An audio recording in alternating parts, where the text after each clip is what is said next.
Good afternoon, everyone. I'm Lisa Attonito, the Executive Director of the Women's Fund of Greater Milwaukee, and this officially launches our grant cycle for potential grant partners and grants made in 2027. This is our annual informational session, and it is recorded and will be posted on our website.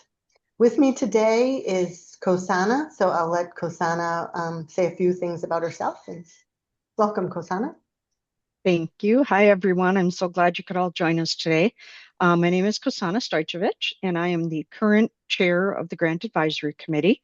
I say current chair because I'm also the current vice chair of the board of directors.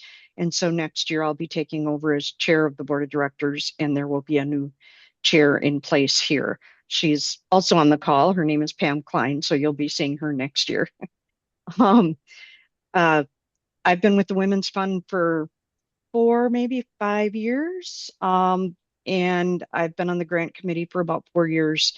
I'm so glad that we do this and that we support organizations within the city of Milwaukee that promote equity for women and girls. And I guess that's about it. This is a really great session. I'm glad you're all here and I hope you get something from it. Great. Thanks, Kosana. Like I said, we will have the presentation online, so you don't have to scribble notes or anything while we're taking this session.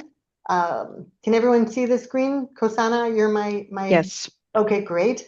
Here's our agenda. We'll talk a little bit about the Women's Fund and the landscape of women's philanthropy and organizations in the community. Then we'll talk specifically about the Women's Fund and then really get into the details and minutia related to the grant cycle.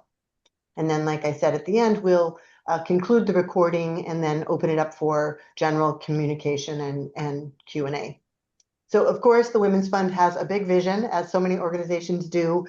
We envision Greater Milwaukee as a place that is committed to the well-being and advancement of all women. It shines as a beacon of progress where women, girls, and gender-expansive people thrive and realize their full potential. And wouldn't it be great if we did live in a Greater Milwaukee that looked like this? So we appreciate your work in participating in this vision. We know your vision may be slightly different, but at the same time, a piece of this greater vision. Our mission is driving lasting change for gender equity. And each year there is a conversation about what is equity versus equality. Equality is based on equal. We cut the cookie. We each get 50% of the cookie. Equity takes into the differences.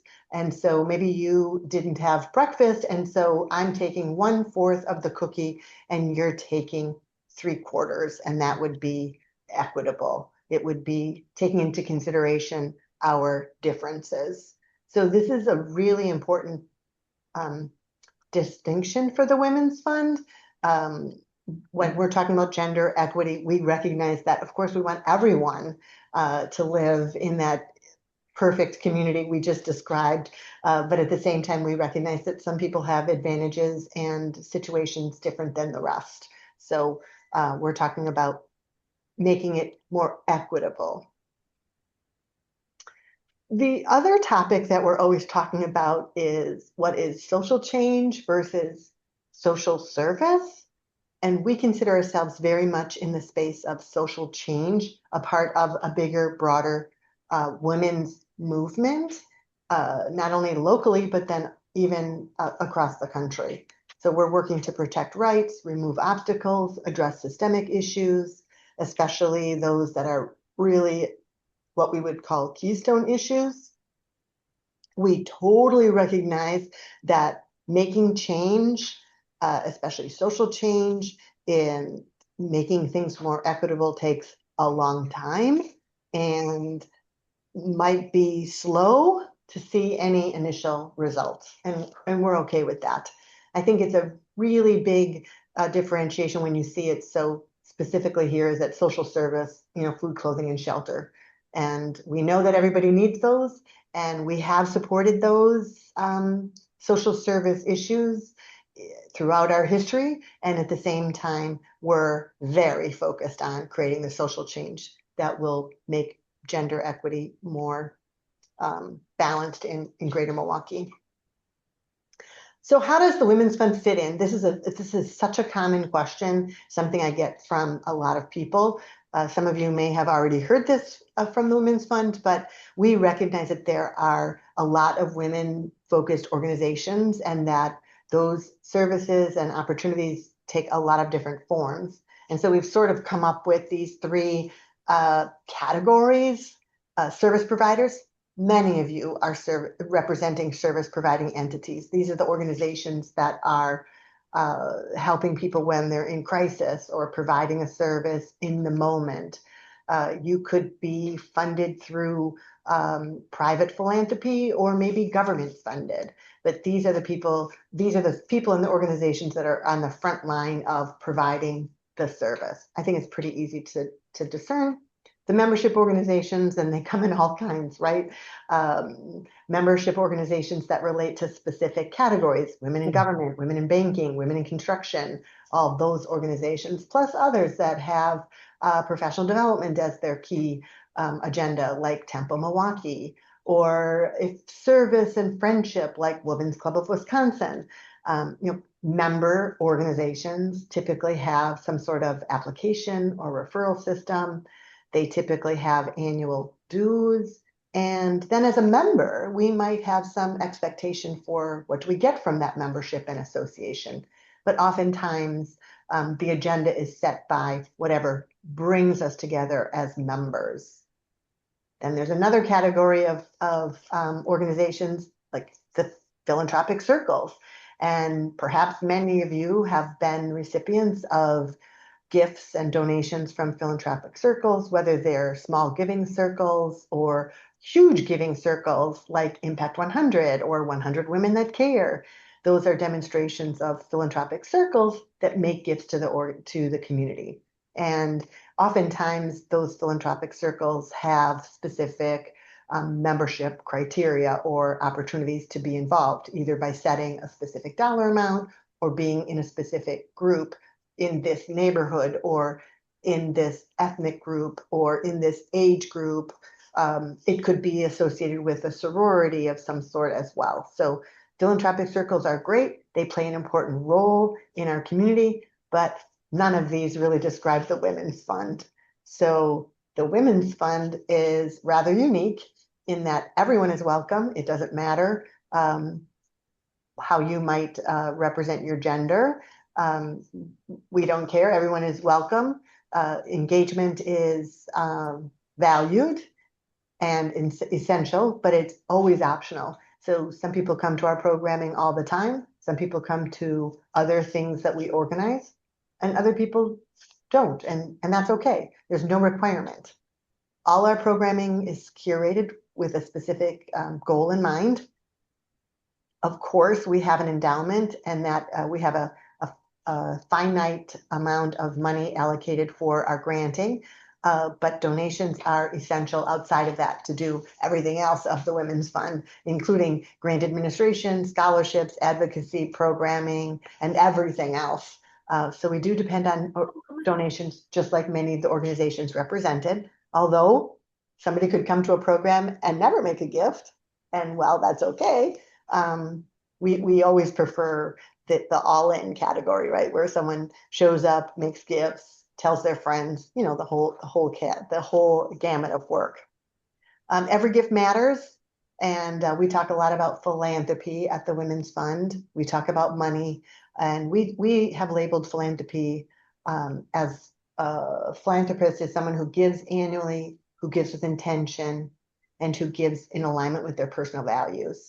It's not to say that you can't make gifts otherwise, but maybe then you're not a philanthropist. And we encourage everyone to be a philanthropist, whether they make a gift to the Women's Fund or not. It doesn't, of course, there's always a choice, just like for your organizations. But we really want people to think of themselves as philanthropists for the power that word, that label, that title brings to not only the individual, but our collective community. If we're all philanthropists, then we're all giving annually with intention and alignment. We're wide. Anyone, any business, any foundation, anyone can make a financial gift to the Women's Fund, and it can be during our living lives, and it can be post living life as well. We're very narrow, however, where some of the other organizations that are philanthropic are not necessarily as specific and narrow as we are. We're not afraid to say we're all about women, girls, and gender expansive people. And all that we do is in support of gender equity. So I hope that gives you some sense of how the Women's Fund is maybe the same and different, and unique in our own way. So our history. This is a special year for the Women's Fund. We're celebrating 4 decades, and we've named the 4 decades listed there in orange. We're sort of, I can appreciate the fact that it's 4 decades and 40 years, but the first decade is a little bit more than 10 years in that we were launched in 1986, and I labeled the first decade claimed philanthropic space being from 86 to 1999. And so then I think of us in the fourth category, the fourth decade, engaging the community and expanding our influence. And so while we've celebrated 4 decades, we're still in the midst of expanding our influence. Our first grant was in 1989, and we've made grants every year since. We also are part of the Women's Funding Network. It's important for me to share here that we are only one of 17 women's funds in the state of Wisconsin. And I say that because you may find there are other opportunities. There's no limitations. You can apply to all 17 of those organizations and see what you get and how they want to engage. It's difficult for me to explain which ones and what are their grant cycles because we're all on a different calendar. Some people, some of the organizations in Wisconsin accept grants twice a year, some only once a year. Some are very narrow in their focus, but they're all here. So we loosely know each other through our Wisconsin Women's Fund Alliance.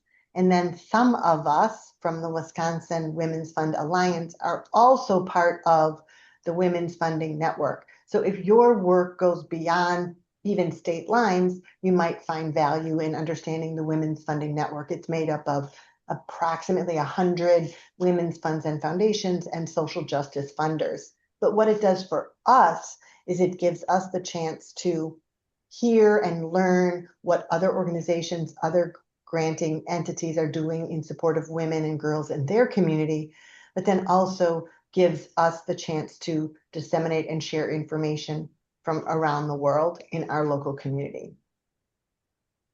For some of you, depending on when your association with the Women's Fund has started, we used to have an annual event called Women in Public Policy. It was launched in the early 1990s and carried the name all the way through 2015.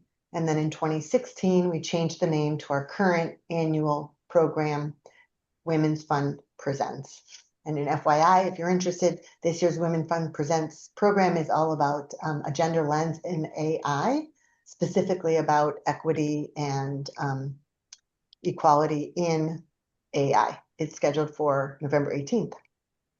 And we do give scholarships to women aged 35 or older who are pursuing their first college degrees, and we started that in 1996. So I hope with that you have sort of a sense of the landscape of where the Women's Fund fits in, how long we've been doing this. We perceive ourselves as being a group of people with lived experiences. By no means are we experts, but we sure have familiarity with the issues as women, as girls, as people living in greater Milwaukee. So I say that as a reminder that we're going to want to know what you're doing to address gender equity. Here we have just the high level of what our organizational elements are. Right now, we're doing this informational session specifically to our annual grant program, but everyone is always welcome to participate in everything the Women's Fund offers. In some cases, we call out our grant partners. In other cases, you're just there as another member of the community at large, which we welcome you. I will point out that while some of these programs and opportunities do have a registration fee, oftentimes they don't. And if they do have a registration fee, oftentimes there's an, a free option. And none of these programs or activities are set up to be actual fundraisers. We don't really have a fundraiser per se. So we haven't in more than 10 years had an event where there's a silent auction or a voice auction or some sort of raffle tickets. Um, it's just not how we secure gifts. So you don't have to be afraid to come if that's not something you want to, you know, be a part of. That's fine. You can still come and you won't hear any of that. So I think this is Kosana, the slide where you're going to insert yourself here. So I'll turn it over to you and we're going to tag team back and forth throughout the presentation. So bear with us as we transition here. Go ahead, Kosana. Okay, great. Thanks, Lisa. So the grant making for the Women's Fund started in 1989, as Lisa said. And over the course of that time, we've granted more than $3 million to more than 150 organizations, making more than 350 grants. Uh, as Lisa also said, it's exclusive equity for women and or girls. And this particular call focuses on the annual grants. We also do special grants, which we started a couple of years ago. Our inaugural special grant was one that we gave to Milwaukee Film for the Cinematic Sisterhood series. And I'm happy to say that they secured a donor so that they can continue that program. And the first in this year's series is tomorrow night at the Oriental Theater. It's a film about Billie Jean King. So if you're interested in tennis. And we also give out flash grants throughout the year, which are smaller grants as it's a way that we react to what's going on in our society. So moving on with the annual grants, it's a formal process which is launched by this call. It is a competitive process because, as Lisa said, we do have a finite amount of funding every year to give away for grants. We typically give away 6 to 10 grants annually, and the ranges are anywhere from 5,000 to 20,000. Some of them are less than 5,000, and occasionally we've been known to give more depending on what the program is. But we generally stay within that $5,000 and $10,000 range. We've only had 5 that were greater than 25,000. So just something to keep in mind when you're writing your grants. If you write a grant proposal and you say, I want, we need $25,000 for this program, you may get some, you may not get the entire 25,000. So it all depends on, what the applications look like when they come in and how far we want to try and stretch our dollars. Okay, and so this year, the 2026 grant partners, you can see the list there of the organizations that we gave grants to. This year we had 13 partners and we invested more than $100,000. The range of all the grants were between 5 and 15,000.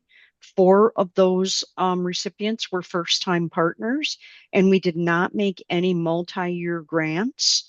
You can request a multi-year grant and break down, I want $10,000 for the next 2 years. And what we usually do is we take into account that first year, and then you can reapply for the other 10,000 next year if that's what you need to do. Great. So here is the inside scoop on how to apply for a grant. As I mentioned a little earlier, we have the lived experiences, we know the issues. There are some limitations on the grant application to the number of words, and it's, please don't think I'm counting every word, but we're trying to give you some guidance. How much time should you invest in this, answering this question or the next question? And so we're asking you to focus on what is your plan? What is the work you're doing? And not so much on the issue. Of course, you'll have to identify the issue for us so we know what to read about, but it's so often that people use all the word allocation to explain the issue. And that's not what we're looking for. So be careful about what you present to us. We're going to read what you say, and we want to really hear about your plan. What are you going to do? Um, if you want to segment services or programming specific to women and girls, it's easier for the grant committee to review the application you're submitting, but that is by no means required.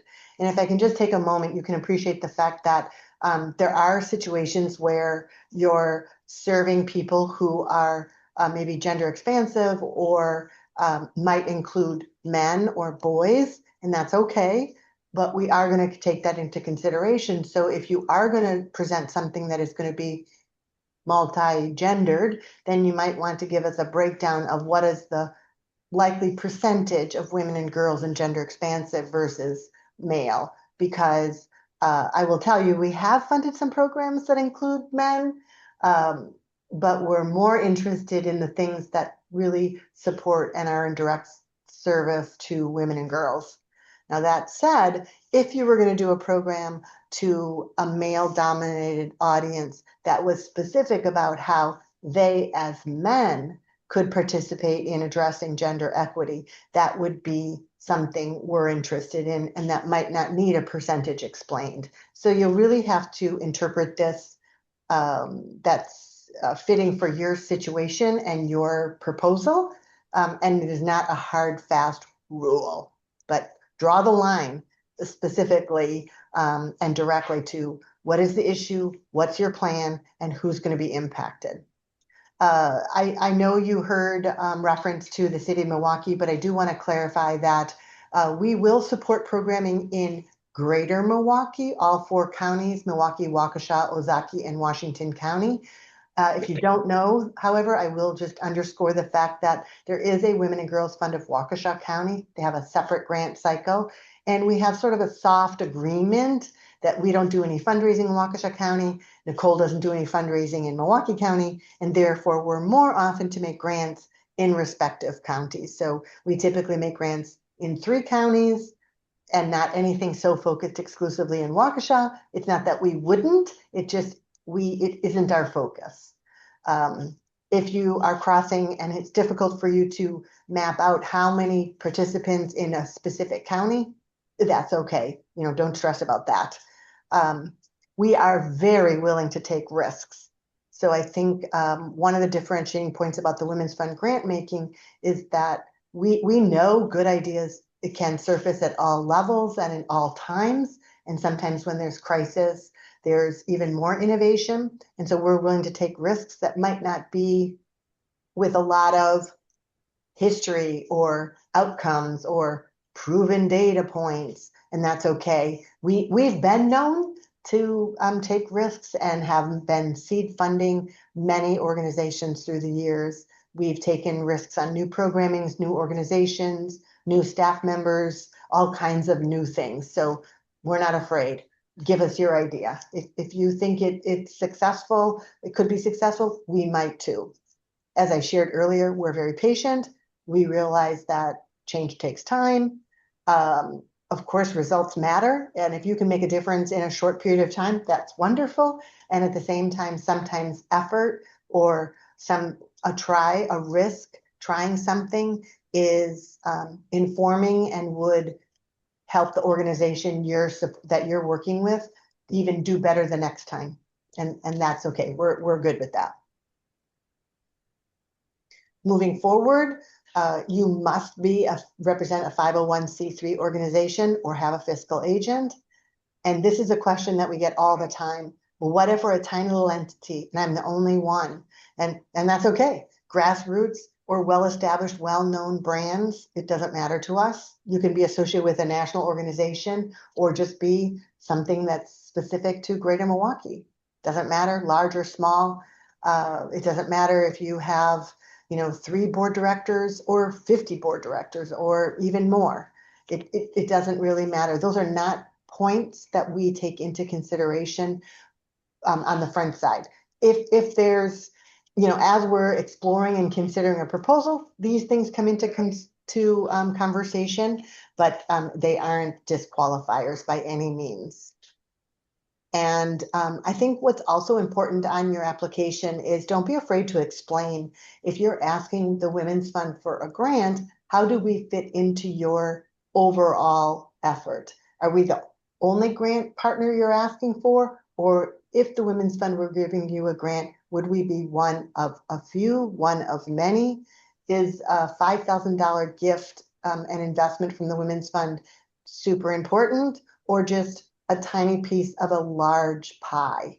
Again, not that one answer or another is better, right, or wrong. It's just that when you give us that information, it just helps us inform our own conversation. So that's why that information is so helpful for us.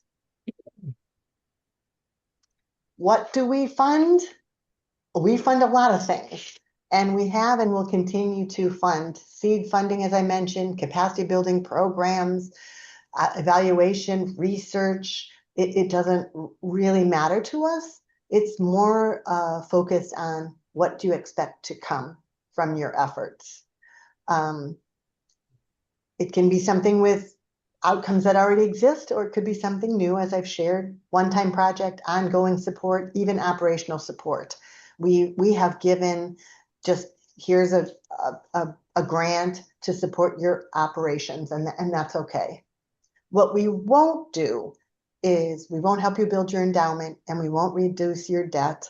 And obviously we won't fund individuals, and we just don't fund sponsorships of galas or runs or any of those kinds of fundraising events. It's just not our priority. We know those are important, but those are not our sweet spot. So in a general sense, you'll hear the Women's Fund talk about the importance of personal safety, body autonomy, civic engagement. We're also very interested in the gendered myths and disinformation. Hence, our Women's Fund Presents program about AI and economic literacy, self-sufficiency, and financial well-being for women. So that's sort of the high level view of the organizational priorities. And now Kosana will go a little more specific on what are our grant priorities. Okay, so each year we like to choose a focus for our grants that we give out. And this year, we've decided that we want to focus on economic security and financial well-being. One of the things that I like to see in grant applications is for the organization to tell us, what does that mean to you? So what we're looking at is we would like to see programs that increase economic literacy. And the definition of economic literacy leans into smarter decision making, which helps you evaluate costs versus benefits when making your major life choices. And that's like buying a home, choosing a career, taking out a loan. Also, civic engagement. Economic literacy allows you to cut through all the political rhetoric and understand policy proposals so that you can be a more informed voter. And critical thinking that enables you to recognize hidden incentives, assess financial risks, and spot misleading information. So programs that can help people do that, not limited to, would kind of in examples would kind of be business ownership, home ownership, things like that. We want to focus on building generational wealth, which would mean safe and affordable housing, access to quality education, effective money management, budgeting, things like that. As I said, supporting entrepreneurship and business ownership, which is part of neighborhood development, access to capital to do those things, and ecosystems for better pathways to success. So, community programs that would support women and girls in building this type of lifestyle. Promote pay equity, career development, legitimate opportunities for higher paying jobs, So job training type of programs, things like that, representation in leadership and leadership priorities, because as we know, the more voices we have in the room, the louder our voice is. And address paid leave in recognition of unpaid care work, whether that be caring for your family, caring for parents, elderly parents, or if you have a child with disabilities that needs extra care and things like that. As I said, our desired outcomes are smarter decisions, greater civic engagement, and increased critical thinking. We'll go to the next one. Okay, Lisa's going to tell you all about how this process works. So, and Kosana, feel free to chime in here. Our Sure. process has typically been two phases with a preliminary application followed by an invitation to submit a full, more detailed proposal. And so in the preliminary role or round, we're not asking for any details. We're just looking for the basic organizational information about the organization, the board of directors, your senior leadership, what's your thesis statement, what are you trying to do? What is this grant going to do for your organization or your project or your thing, whatever you're proposing? And as I've indicated, we want it to be specific and as clear as possible to what are you doing and what are you trying to change or create at the end or in the process. It's really amazing how many people have a hard time getting to that very simple, like, here's the problem, here's what we're going to do, and here's what we expect to happen. And the more specific you can be in that explanation, the better off your proposal is received.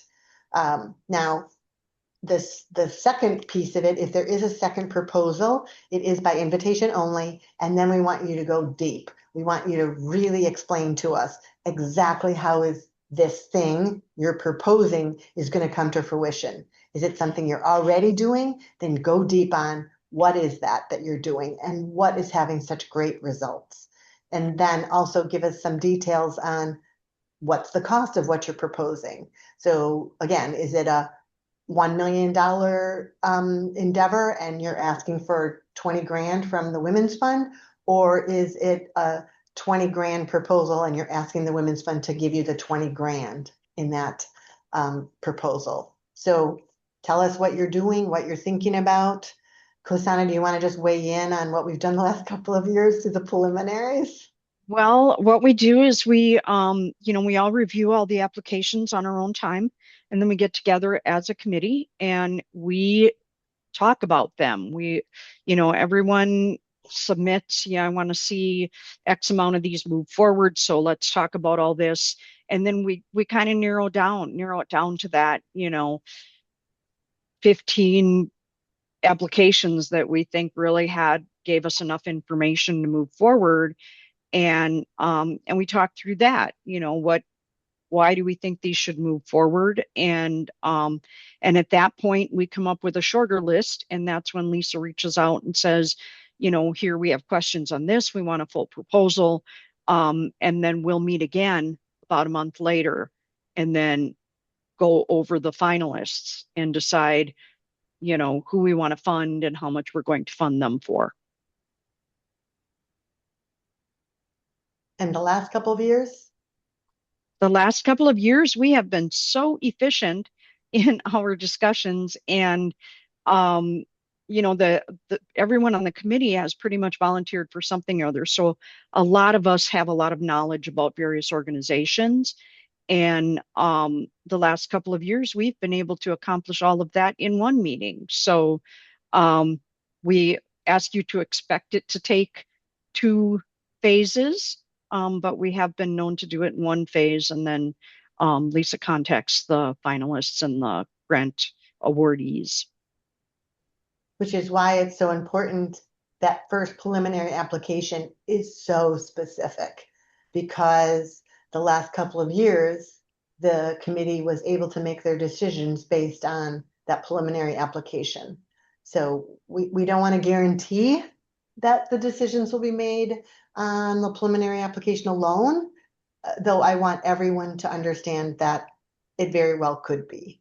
So I think the fact that the committee's been able to do this 2 years in a row by just the preliminary application is giving me confidence that each of your proposals is getting stronger and stronger and stronger. So I'm saying keep it up, be specific, so that if there is a decision made in the first round, you've given it your best effort.